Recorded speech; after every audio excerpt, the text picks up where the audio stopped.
Fala galera, ligada no canal Gustavo Gamer, tudo bom com vocês? Mais um mod muito da hora. Aqui eu sou uma planta, só que não. Aqui o CJ está na onde? Dando um mijão. Dá um pulo aqui então. Sem volume pra vocês ouvirem minha voz, beleza? Vamos roubar esse carro branco ali. Boa.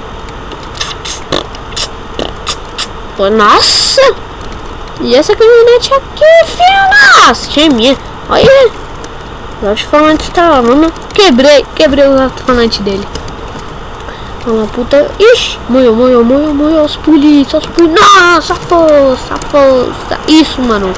Meti bacon nele. Bacon? Quebra ele. Bola, lá. Aí, mano, qual parte? Enquanto isso eu vou ficar aqui suave. Sou o rei. Para aqui, ó, olha o mod da mãozinha dele, ó. Viu? Ele para e mostra a mãozinha dele, né? Até pra vocês verem, né? Como até parece, né? Ele é mafioso, CJ, ó. Nossa, mano, eu tô suave. Mas tá suave final de semana. Tá tranquilo, tá favorável. Vamos roubar um carro branco aqui, um carro da horinha. Vou recrutar. Você pode prender as pessoas, vocês estão... Ah, entendi. Eu posso prender as pessoas clicando no E. Pega esse daqui. Deixa eu ver. Tem um mod muito da hora que vocês vão ver agora. É... Ó. Peraí, só deixa eu... Aqui, ó. Agora, hein. Mano, eu nunca vi esse mod, mas agora...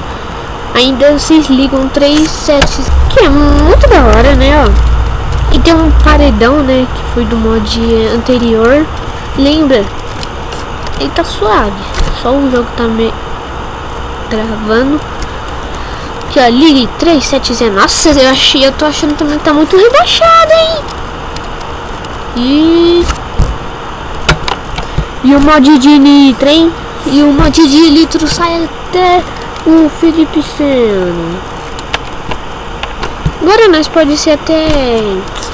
Deixa eu ver, conduzir suspeito para a delegacia, pedido de transporte. Vamos levar o suspeito para a delegacia. Que aqui nós é pilha, mano.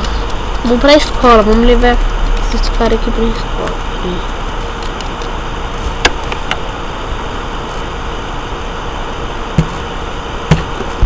Sim, nós estamos no cemitério. Vamos ver uma motinha aqui. Bufete. Pegar aqui de novo, daí no cemitério. Galera, acho que esse mod aqui que eu queria só mostrar pra vocês, beleza? Ele é rebaixado mesmo. Beleza? Tenta uma caixa de pizza aqui, ó. Não dá nem pra quebrar a TV. Então eu acho que eu vou ficando por aqui. Espero que vocês tenham gostado desse vídeo. Avalie aí pra mim, beleza? E valeu!